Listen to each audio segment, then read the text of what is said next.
ये बच्ची जी ना लभेगी तो मैं मर जावांगी, मैं कित्थे जावांगी। मेरी बच्ची तकरीबन तू रोज़ियां तू पहले कोई 2 दिन पहले वो मथा जो है पे उन्हें लत्तां कटियां भी ने, मेरे नाल कोई साथ नहीं हैगा। मेरा एक बच्चा वो मेरे नाल जांदा, सानू कोई परेंदू अपना लड़ नहीं फड़ा रही, कोई साडा पुलिस नहीं कुछ कर रही। जैसी बिस्मिल्लाहिर्रहमानिर्रहीम। नाज़रीन, मैं हूँ आपका मेज़बान फ़ज़ल क़य्यूम ख़ान। मैं इस वक्त मौजूद हूँ शरकपुर के नवाही इलाका ठीकरी वाला में, जो थाना फैक्ट्री एरिया और चौकी कोट नूरशाह से मुंसलिक है।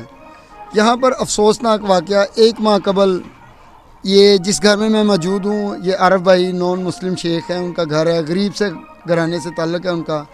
इनकी बेटी 14 से 15 साल उसकी एज होगी, महविश, उसे 1 महीना कबल यहाँ से अगवा किया गया और अभी तक बच्ची बाजियाब नहीं हो सकी।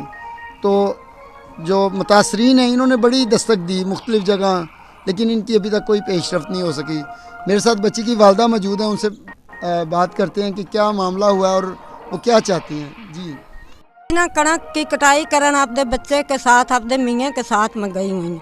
घर में 3 बजे को आई हूँ, बच्ची घर नहीं आएगी। अमसाया को पूछा, अमसाया इम्तियाज़ है मेरा अमसाया हैगा, उन्हें मैनू आख्या 12 बजे तेरे बूहे के अगे गाड़ी खड़ी सीगी ते बच्ची तेरी नू आवाज़ वजी है, बच्ची तेरी मैं पछाणना, मैं वो लोग नहीं पछाण सकदा। असीं बच्ची दी तलाश विच हो गए हैं। बच्ची दा सानू जी तीसरे दिन पता लगा है भी बच्ची आ लोग लाए गए ने। उन्हां लोकां ने पंचायतां भी गलाइयां ने, बड़ा उन्हां नाल कुछ कीता है। कोई उन्हां पंचायतां नू नहीं आख्या भी असीं अज देने आ या तुहाडे नाल ना कोई सलूक करने आएंगे। थाने उस दिन 1 फाई ते काल भी कीती हैगी।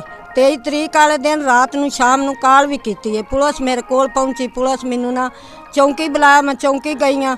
चौंकियों मैनू थाने फैटकरी एरिए कल दिता, उत्थे मेरी दरखास्त दर्ज हुई है। दरखास्त ना ऑनलाइन नहीं हुई हैगी। सुबह नू गई हाँ, सुबह नू ही नहीं हुई। फिर मैं ना शेखुपुरे चली गई आगे। शेखुपुरे दरखास्त जा दिती, वो मेरी दरखास्त ना आ गई है इत्थे फरोज वाले भी अजर मेरी दरखास्त का कुछ नहीं बन रहा। मैं जानी हाँ, मैनू तरीक दे देंदे, मैं जानी हाँ, मैनू तरीक मैनू साहब दे पेश नहीं कर रहे। मेरी थाने भी नहीं सुनी रही। कल बच्ची दे वास्ते वो दरखास्त जी उत्थे आई है, उनके वास्ते कल वो आए ने, इत्थे पहुँचे ने, मेरे को 2000 रुपया भी ले लिया इन्हें। मेरे बच्चे नू नाल लै गए भी असीं रेट करने। एक मेरे पिंड दा इत्थों बच्चा चुक्या इन्हेगा, अगे जाके जेड़े खास मुलजम आएंगे उन्हां ते जाके रेट नहीं ने कीती।